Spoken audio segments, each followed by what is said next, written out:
我们的料都要爆香过，味道才会出来，才会提味。而且肉粽说明了咸肉粽嘛，所以那个咸度一定要够。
我们在炒米的时候，油一定要够。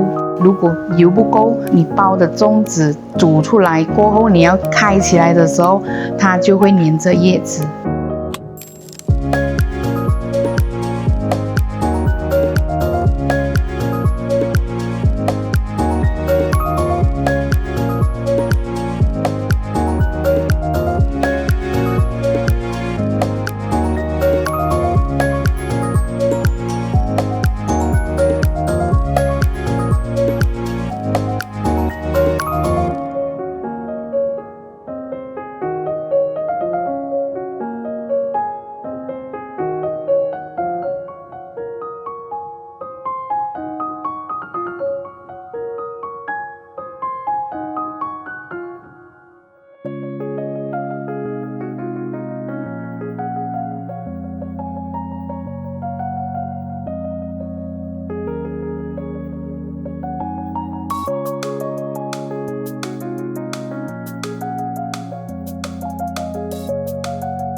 它的枝一定要剪掉，包粽子的时候那个枝会插到旁边的粽叶，它会裂开。你的叶子一定要头对头，就是尖的部分对尖的部分，这样子来包，你的那个粽叶会比较宽大，然后你包粽子的时候你就比较好掌握。